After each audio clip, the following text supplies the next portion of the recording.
আসসালামু আলাইকুম রহমতুল্লাহি ওবরকাতুহু।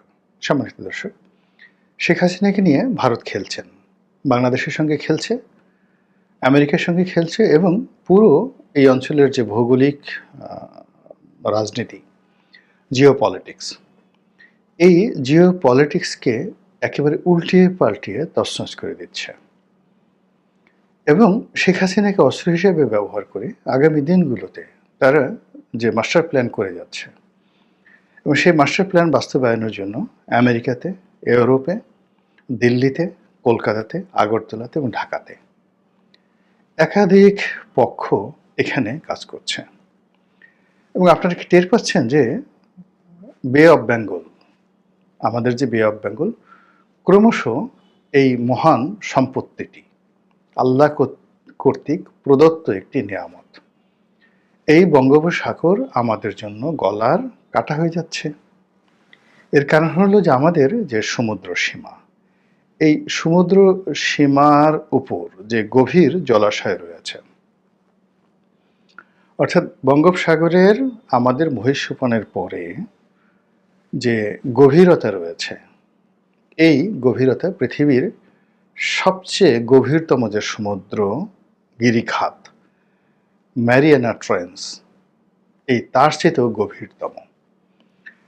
এই গভীরতার ফলে কি হচ্ছে, এই এলাকাকে কেন্দ্র করে যে সামরিক স্থাপনা নির্মাণ সম্ভব, যেটি প্রশান্ত মহাসাগর, আটলান্টিক মহাসাগর বা অন্য কোনো সাগরে সম্ভব নয়। ফলে এই বঙ্গোপসাগরের উপরে আমেরিকার এবং তার মিত্রদের ভীষণ রকম একটা নজর পড়েছে। আর এই নজরের বিরুদ্ধে কিন্তু ভারত এই পুরো তাদের যে বঙ্গোপসাগর, বে অফ বেঙ্গল, এই অংশে তাদের আধিপত্য একছত্র রাখতে চাচ্ছে। অন্যদিকে চীন এখানে যে কোনো মূল্যে এই বঙ্গোপসাগরে ঢুকতে যাচ্ছে। আর এই বঙ্গোপসাগরকে কেন্দ্র করেই আমাদের টেকনাফ, আমাদের কক্সবাজার, আমাদের রুখি, আমাদের চট্টগ্রাম, পার্বত্য চট্টগ্রাম, এগুলো মানে এটা আমাদের গরিবের ঘরে যদি সুন্দরী একটা বধূ থাকে বা অতি সুন্দরী কন্যা থাকে, কিংবা একজন অসহায় দুর্বল লোকের হাতে যদি সবচেয়ে দামি রত্ন পাথর থাকে বা কোনো সহায় সম্পত্তি থাকে, তখন সেগুলো তার জন্য একটা মরণ যন্ত্রণা হয়ে পড়ে। সমস্ত লোলুপ মানুষগুলো সেখানে যাকে ঝাঁপিয়ে পড়ে। তদ্রূপ এখন এই বে অফ বেঙ্গলকে কেন্দ্র করে বিশ্বের সমস্ত পরাশক্তিগুলো বাংলাদেশকে নিয়ে খেলছে এবং সঙ্গত কারণে এই খেলায় সবচেয়ে এগিয়ে রয়েছে ভারত। এবং ভারতের সঙ্গে আওয়ামী লীগের যে দ্বিপাক্ষিক সম্পর্ক এবং শেখ হাসিনার সঙ্গে ভারতের প্রকাশ্য কিছু চুক্তি, অপ্রকাশ্য কিছু কমিটমেন্ট, সব মিলিয়ে যাকে বলা হয় ভারত এই বাংলাদেশকে কবজা করার জন্য অলমোস্ট 70% তারা কিন্তু এগিয়ে গিয়েছিলেন। কিন্তু সমস্যা হয়ে গেছে যে শেখ হাসিনা শেষের দিকে এসে, মানে বিশেষ করে 2018 সনের নির্বাচনের পরেই সে ক্রমশ চীনের দিকে ঝুঁকে পড়ে এবং দিল্লির দাসত্ব থেকে বের হয়ে আসার জন্য সর্বোচ্চ চেষ্টা করতে থাকে। তারপর যেটা হয় সেটি হলো সে আমেরিকার সঙ্গে একটা সমঝোতামূলক সম্পর্ক করার জন্য সে প্রাণান্ত চেষ্টা করেছে। সাদ্দাম হোসেন যেভাবে আমেরিকার সাথে সম্পর্ক করার চেষ্টা করেছে, ঠিক সেইভাবে সেও চেষ্টা করেছে। কিন্তু চীন এবং ভারত এই দুটোর সঙ্গে সম্পর্ক স্থাপন করার মতো ঝুঁকি নিতে পারেনি। এর কারণ হলো তার সারাউন্ডিং, চারপাশে ভারতের যারা লোকজন রয়েছে তারা ছিল। এবং এখানে বাংলাদেশে ভারতে এমন কতগুলো কাজ করেছে 2009 সনের পর থেকে, খুবই সেন্সিটিভ। যেমন দেখা গেল যে বিডিআর কিলিং, আমাদের আর্মির অনেকগুলো ইন্টারনাল বিষয় খুবই সেন্সিটিভ। আমাদের সেই যাকে বলা হয় দ্বিপাক্ষিক অনেকগুলো স্পর্শকাতর চুক্তি রয়েছে। এই জিনিসগুলো শেখ হাসিনার জমানায় শেখ হাসিনা করেছেন বা তাকে দিয়ে করানো হয়েছে। তো এখন শেখ হাসিনা যদি বাংলাদেশে দীর্ঘমেয়াদে ক্ষমতায় থাকে এবং চীনের বলয়ে চলে যায়, এটাও ভারতের জন্য ভীষণ রকম বিপত্তিকর।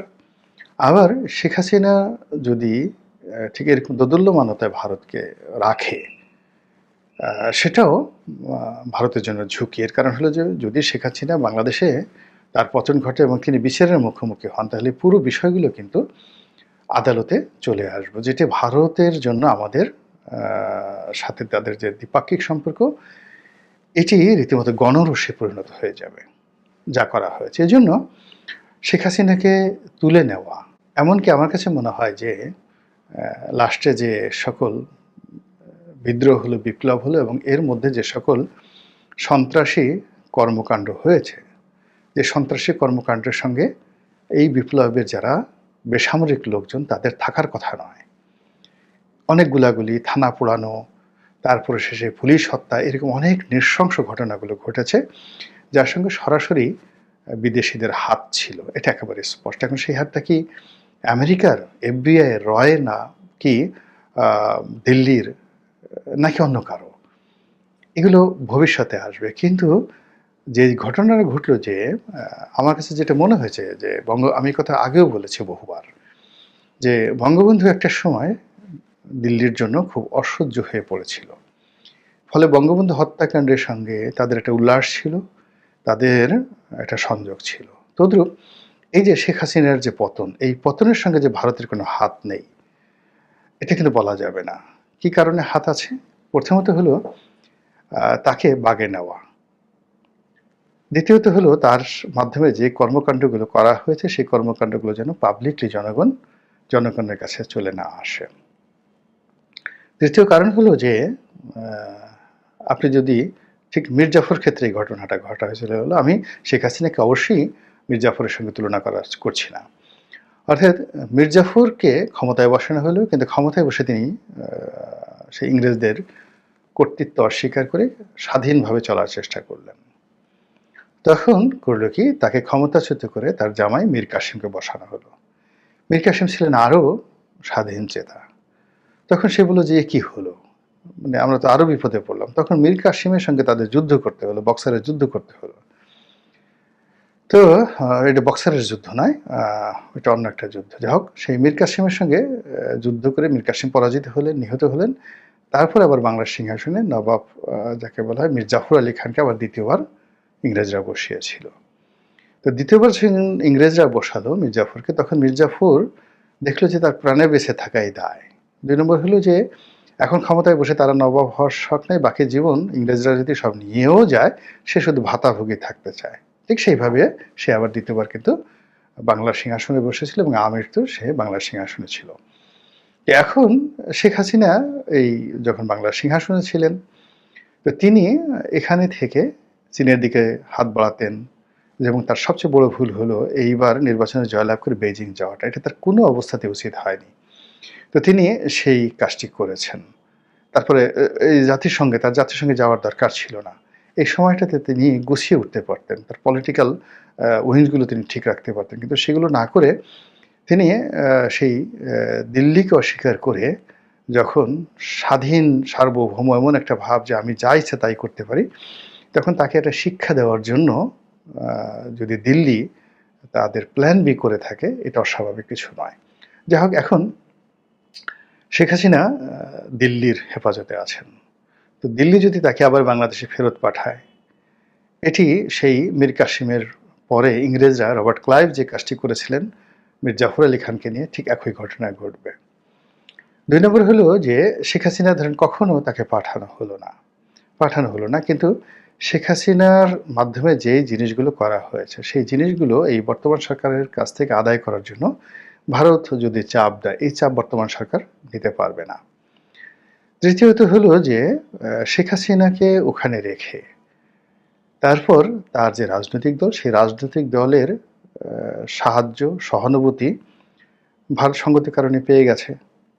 এবং যেহেতু সেখানে আছে, আওয়ামী লীগের একটা বিশাল নেতাকর্মীরা এখন ভারতে ছড়িয়ে পড়েছে, এবং আগামী কিছুদিন যদি এইভাবে চলতে থাকে, তাহলে আরও অন্তত 1 থেকে 1.5 লাখ আওয়ামী লীগের শীর্ষ পর্যায়ের নেতৃবৃন্দ রয়েছেন, তারা ভারতে চলে যাবেন। তখন ভারত কেন্দ্রিক একটা বলয় কাজ করবে, বিকল্প শক্তি কাজ করবে, যেভাবে শান্তি বাহিনীকে দিয়ে তারা পূর্ব পার্বত্য চট্টগ্রামকে অস্থির করে ফেলেছিল। তো একইভাবে যদি শান্তি বাহিনীকে দিয়ে পুরো পার্বত্য চট্টগ্রাম, পুরো সেনাবাহিনীর কয়েকটা রেজিমেন্টকে তারা সেই আমাদের জাতীয় বাজেটের একটা বিরাট অংশ আমরা ওখানে কিন্তু শান্তি বাহিনীর সাথে যুদ্ধে খরচ করেছি। তো তারা যদি মাত্র হাজারখানেক শান্তি বাহিনীর সদস্যকে দিয়ে এই কাজ করতে পারে, তাহলে বাংলাদেশের কোটি কোটি আওয়ামী লীগের যারা নেতাকর্মী আছে তাদেরকে দিয়ে এই দিল্লি কি করতে পারে, এবং সেটাই কিন্তু তাদের প্ল্যান বি। এবং সেই প্ল্যান বি বাস্তবায়ন করার জন্য এখন দিল্লির যে মিডিয়াগুলো রয়েছে তারা কিন্তু প্রচার চালাচ্ছে। কি প্রচার চালাচ্ছে? একবার বলছে যে এই মুহূর্তে বাংলাদেশের সৈন্য সমাবেশ করা দরকার, বাংলাদেশ খুব বাড়াবাড়ি করছে। আর এক পক্ষ বলার চেষ্টা করছে বড় বড় মিলিটারি এক্সপার্ট ওখানে লেফটেন্যান্ট জেনারেল হয়েছেন, ফুল জেনারেল হয়েছেন, মেজর জেনারেল হয়েছেন, এবং গ্লোবাল পার্সপেক্টিভে তাদের যে সামরিক বিশ্লেষণ খুবই গুরুত্বপূর্ণ। তারা কাগজ কলম নিয়ে বসে একে ঝুঁকে দেখাতে চেষ্টা করছে যে এই মুহূর্তে মিলিটারি পয়েন্ট অফ ভিউ থেকে চট্টগ্রামকে আলাদা করে ভারতের অধিকারে নিয়ে যাওয়া, এটি যাকে বলা হয় ভারতের জন্য প্রথম অপশন। দ্বিতীয় অপশন হলো যে চট্টগ্রাম মায়ানমারের একটা কিছু অংশ, এগুলো নিয়ে যদি আলাদা একটা স্টেট করে দেওয়া হয় এবং তাদের সঙ্গে যদি একটা সেই যাকে বলা হয় করিডোর চুক্তি থাকে, সেই করিডোরের মাধ্যমে সেই তারা সেই তাদের পণ্য পরিবহন থেকে শুরু করার সব কিছু তারা করতে পারবে। তাহলে তারা দুটো অংশকে টার্গেট করেছে। একটা হলো শিলিগুড়ি করিডোর, আমাদের উত্তরবঙ্গ। উত্তরবঙ্গের আপনি দেখবেন যে একটা মাথা আছে ম্যাপে, সেই মাথার অংশটা তারা কেটে দিতে চাচ্ছে।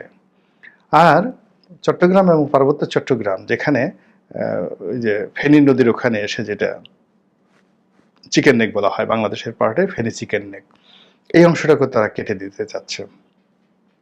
এটা নিয়ে ভীষণ রকম প্রচার এবং প্রোপাগান্ডা চলছে ভারতে, যার কিছু অংশ যে বাংলাদেশে যারা দেখেন, আমরা দেখার সাথে সাথে ঘুম হারাম হয়ে যায়।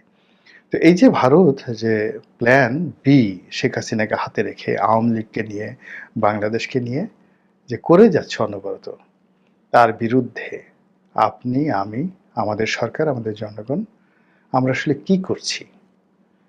আমরা কি তসবি টিপছি, সুবহানাল্লাহ আলহামদুলিল্লাহ বলছি, সবকিছু আল্লাহর উপর ছেড়ে দিয়ে বসে আছি, নাকি আমরা মনে করছি যে না কিছুই হবে না, আবাবিল পাখি এসে আমাদেরকে রক্ষা করবে? রাজনীতির সবচেয়ে বড় নির্মমতা হলো যে এখানে পার্মানেন্ট বন্ধু বলে কেউ নেই, আর পার্মানেন্ট শত্রু বলে কেউ নেই। এখানে শুধুমাত্র পার্মানেন্ট যে জিনিসটি সেটা হলো স্বার্থ। ভারতের যা স্বার্থ আছে সেই স্বার্থ অনুযায়ী তারা কাজ করবে, তারা শত্রু মিত্র চিন্তা করবে না। ২ নম্বরে যে জিনিসটি হলো সেটি হলো প্রতি ৫০ বছর পর সেই মানচিত্র পরিবর্তন হয়, এরপর প্রতি ১০০ বছর পর সেই মানচিত্র থেকে শুরু করে আরো বড় ভৌগোলিক বিবর্তন ঘটে যায়। বোঝার চেষ্টা করুন, ১৯৭১ থেকে এ পর্যন্ত আমরা কিন্তু ৫০ বছর অতিক্রম করে ফেলেছি। So it's a huge burden, historical burden for us and for our nation. আমরা যদি বলেন যে তাহলে বলেন তো এই সময়ের মধ্যে ৭০ বছরে আমেরিকার কি ভৌগোলিক পরিবর্তন হয়েছে, ইংল্যান্ডের কি পরিবর্তন হয়েছে, ৫০ বছরে ইন্দোনেশিয়ার কি হয়েছে, গিয়ে দেখেন সব জায়গাতে হয়েছে। গত ৫০ বছরে মানে উইদিন 15 ইয়ার্সের মধ্যে আপনি ইংল্যান্ডে গিয়ে দেখেন সে আয়ারল্যান্ডে কি হয়েছে, ইউরোপে গিয়ে দেখেন সেই গত ৫০ বছরের মধ্যে কতবার কত মানচিত্র পরিবর্তন হয়ে গেছে। এই বাংলাদেশের মধ্যেই কিন্তু আমাদের বেশ কয়েকবার মানচিত্র পরিবর্তন হয়ে গেছে। স্বাধীনতার পরে এই ৩ বিঘা করিডোর নিয়ে কি হলো, কয়েকবার মানচিত্র কিন্তু পরিবর্তন হয়েছে। এরপর আমাদের যে তালপট্টি দ্বীপ, দক্ষিণ তালপট্টি দ্বীপ নিয়ে কি হয়েছে, এখন আবার সেন্ট মার্টিন নিয়ে কি হচ্ছে।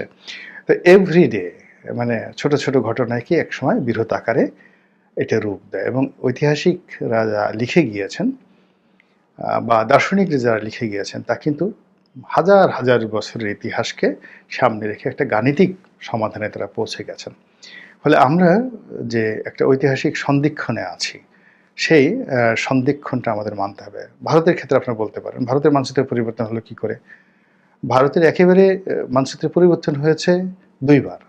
হায়দ্রাবাদকে যখন তারা ইনক্লুড করলো তখন একবার পরিবর্তন হয়েছে, সিকিমকে যখন তারা ইনক্লুড করলো তখন আবার পরিবর্তন হয়েছে, এবং রিসেন্টলি তাদের মানচিত্র পরিবর্তন হয়েছে। আগের দুইবার তারা গ্রহণ করেছে, আর রিসেন্টলি বিশাল অংশ, অলমোস্ট প্রায় ৩০-৩৫ হাজার বর্গ কিলোমিটার এলাকা কিন্তু চীন দখল করে নিয়েছে। ফলে এটা ভারতের মানচিত্র থেকে বাদ যাবে। তো প্রতিনিয়ত কিন্তু ভাঙা করা হচ্ছে। তো কাজেই আপনি আমি একেবারে সেই যে মানচিত্র যেভাবে এঁকে আছে ওইভাবে সারা জীবন থাকবে ওর মধ্যে চিন্তা করে যদি আমরা বসে থাকি তাহলে দুর্ভোগ দুর্দশা আমরা এড়াতে পারবো না। আল্লাহ আমাদের সবাইকে হেদায়েত দান করুন এবং হেফাজত করুন। আসসালামু আলাইকুম ওয়া রাহমাতুল্লাহি ওয়া বারাকাতুহু।